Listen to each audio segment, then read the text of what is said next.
इस साल का बजट अब तक का सबसे बेस्ट बजट है अमीरों के लिए। निर्मला सीतारमण के बजट अनाउंसमेंट के बाद मानो पूरे देश में नाराजगी छा गई। क्योंकि इस साल के बजट में सबसे ज्यादा नुकसान मिडिल क्लास लोगों का हो रहा है। बट अगर हम देखें तो इस बजट से इंडिया की इकोनॉमी में बहुत बूस्ट आएगा। जैसे हर सिक्के के दो साइड्स होते हैं, वैसे ही इस बजट में खराब चीजों के साथ साथ कुछ अच्छी चीजें भी हैं, जिसके बारे में कोई ढंग से बात नहीं कर रहा। और आज की इस वीडियो में हम नुकसान के साथ साथ उन फायदों के बारे में जानेंगे जो हमें आने वाले कुछ सालों में मिलेंगी। शोकेस विकास भी विरासत भी in a growth trajectory.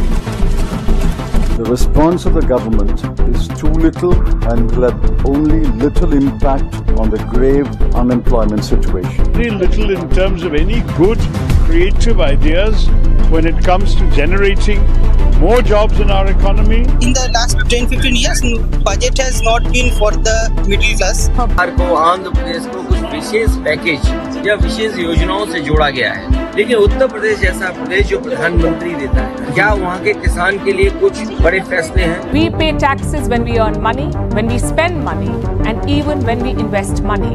Wherever we go, whatever we do, the government has one hand in our back pocket. 26 July 2024 India की फाइनेंस मिनिस्टर निर्मला सीतारमण ने बजट अनाउंस करा, जो कि 4 स्टेजेस में था। पहला एम्प्लॉयमेंट एंड स्किलिंग, दूसरा MSMEs, तीसरा फार्मिंग एंड रूरल इकोनॉमी और चौथा द मिडिल क्लास। चलिए स्टार्ट करते हैं द मिडिल क्लास से। टैक्स पेयर्स को थोड़ा रिलीफ देने के लिए और टैक्स पेयर्स की संख्या बढ़ाने के लिए गवर्नमेंट ने रिवाइज टैक्स रिजीम निकाला। यह है नया टैक्स स्लैब और यह है revise tax slab. And as per government revise tax regime से एक एवरेज सैलरीड पर्सन करीब 17,500 हर साल टैक्स में बचाएगा। बट जिस तरफ गवर्नमेंट ने इनकम टैक्स कम करा है, वहीं कैपिटल गेन टैक्स बढ़ा दिया, जिससे जनता सबसे ज्यादा भड़की है। वो कह रहा है ये तनख्वाह आती है, तनख्वाह में से आप पहले तो 30% डायरेक्ट टैक्स दे देते हैं और बाकी का आप क्या करेंगे, आप जो खर्च करते हैं उसमें आप अगर ऑर्डिनरी चीजों पे खर्च करते हैं तो आपको 12% का GST लगता है, थोड़ी सी महंगी चीजों पर करते हैं तो 18%, और लग्जरी गुड्स थोड़े बहुत खरीदने का अगर आपका शौक है तो वो 28%। तो ये सैलरी यहाँ चली जाती है। और यहाँ पर आप जो इन्वेस्ट करते हैं तो अगर आपके लॉसेस होते हैं तो सरकार आपको कुछ नहीं कहती, लेकिन अगर आपको फायदा होता है तो आप 20% टैक्स दे दीजिए यहाँ पर, या 12.5% जो आपने long term capital gains tax लगा दिया है। तो सैलरीड वाला, खास करके प्राइवेट सेक्टर में जो सैलरीड इंसान होता है, उसके पास कोई सोशल सिक्योरिटी नहीं। जनता का गुस्सा होना भी जायज है, क्योंकि कैपिटल गेन टैक्स बढ़ाना डजंट मेक एनी सेंस। सिर्फ यही नहीं, गवर्नमेंट के ऊपर इल्जाम है कि अपने पॉलिटिकल बेनिफिट के लिए गवर्नमेंट सिर्फ बिहार और आंध्र प्रदेश में ज्यादा इन्वेस्टमेंट करेगी। तो आंध्र प्रदेश को कुछ विशेष पैकेज या विशेष योजनाओं से जोड़ा गया है, लेकिन उत्तर प्रदेश जैसा प्रदेश जो प्रधानमंत्री देता है, क्या वहाँ के किसान के लिए कुछ बड़े फैसले हैं? जैसे कि आंध्र प्रदेश में करीब 15,000 करोड़ गवर्नमेंट इस साल इन्वेस्ट करेगी, वहीं बिहार में 26,000 करोड़ रोड प्रोजेक्ट्स के लिए और 21,000 करोड़ पावर प्रोजेक्ट्स में इन्वेस्ट करेगी, जो कि बहुत अच्छी बात है। बट प्रॉब्लम यह है कि बजट सिर्फ 2 स्टेट के डेवलपमेंट के लिए क्यों निकाला गया, जिस स्टेट को इसकी सच में जरूरत है, जैसे कि मणिपुर, जहाँ 1.5 साल से वायलेंस और इंस्टेबिलिटी है, वहाँ गवर्नमेंट किसी भी तरह की इन्वेस्टमेंट क्यों नहीं कर रही। ये तो हो गई कुछ खराब डिसीजंस जिससे जनता नाराज है। बट हमें ये भी देखना चाहिए कि बजट में कुछ अच्छी चीजें भी हैं जो इंडिया की ग्रोथ में हेल्प करेंगी, जो कि है 3rd stage, farmers and rural economy.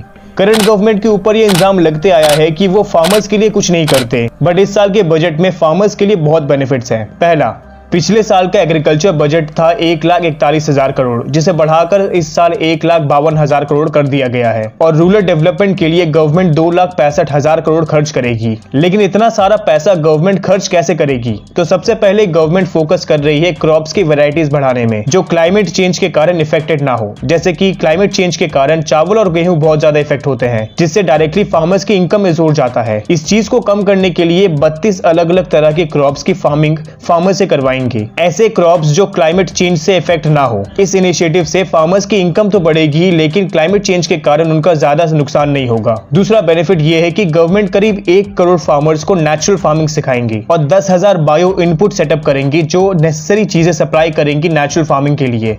जो कि बहुत अच्छी बात है। अब बढ़ते हैं सेकंड स्टेज में, MSMEs, माइक्रो स्मॉल और मीडियम बिजनेसेस। इंडिया का बैकबोन है MSME। इंडिया का 30% GDP और 50% एक्सपोर्ट MSME से आता है। इस साल के बजट में MSME के लिए कुछ बहुत अच्छे डिसीजंस लिए हैं, जैसे कि छोटे बिजनेसेस को प्लांट और मशीनरी खरीदने के लिए लोन मिलेंगे बिना किसी सिक्योरिटी या फिर थर्ड पार्टी इंश्योरेंस के। दूसरा, अब पब्लिक सेक्टर बैंक्स उन बिजनेसेस को भी लोन दे पाएंगी जिनका फिक्स्ड अकाउंटिंग सिस्टम नहीं है। ऐसा करने से कुछ बहुत छोटे बिजनेस भी बैंक से लोन ले सकते हैं। तीसरा, जो बिजनेस लोन पे करने में डिफॉल्ट करते हैं मार्केट डाउनफॉल के कारण, अब उन्हें भी गवर्नमेंट कुछ लिमिट तक और फंडिंग देगी, जिससे उनका बिजनेस हैम्पर ना हो। चौथा, गवर्नमेंट ने TRDS लिमिट 500 करोड़ से 250 करोड़ कर दिया। Let me explain. For example, आपकी कंपनी है जिसका टर्नओवर 500 करोड़ है और आपका एक कस्टमर है जिससे आप 100 करोड़ पाएंगे, लेकिन आपको अभी उस 100 करोड़ की जरूरत है, तो आप कस्टमर की ट्रेड रिसीवेबल बैंक में सबमिट करके 100 करोड़ बैंक से ले सकते हो। और अब आपका कस्टमर आपको पैसे ना देकर बैंक को 100 करोड़ देगा। इसे कहते हैं TRDS, जिसे गवर्नमेंट ने 500 करोड़ से कम करके 250 करोड़ कर दिया है। यानी कि अब वो बिजनेसेस जिनका टर्नओवर 250 करोड़ तक भी है, वो भी इस सर्विस का फायदा उठा सकते हैं। इसके वजह से अब और 7000 MSMEs इसका फायदा उठा पाएंगे। इंडिया का 50% एक्सपोर्ट MSME से आता है, जिसे सपोर्ट करने के लिए गवर्नमेंट इंडिया के अलग अलग कोने में एक्सपोर्ट हब बनाएंगी, जहां पर इंटरनेशनली एक्सपोर्ट एक जगह पे होगा, जो कि MSMEs के लिए अब तक का सबसे बेस्ट डिसीजन है। Now coming to the last part, employment and skilling. Government करीब 4.1 करोड़ लोगों को एम्प्लॉयमेंट देगी आने वाले 5 सालों में, जिसके लिए 2 लाख करोड़ खर्च करे जाएंगे अलग अलग स्कीम्स के थ्रू। पहला, अगर आप किसी भी सेक्टर में पहला जॉब करते हो तो आपको गवर्नमेंट 15,000 रुपए देगी 3 इंस्टॉलमेंट में, और इस स्कीम के थ्रू करीब 2 करोड़ 10 लाख यूथ को बेनिफिट दिया जाएगा। दूसरा बेनिफिट जो मैन्युफैक्चरिंग सेक्टर में है, अगर आप फर्स्ट टाइम एम्प्लॉय हो या फिर एम्प्लॉयर हो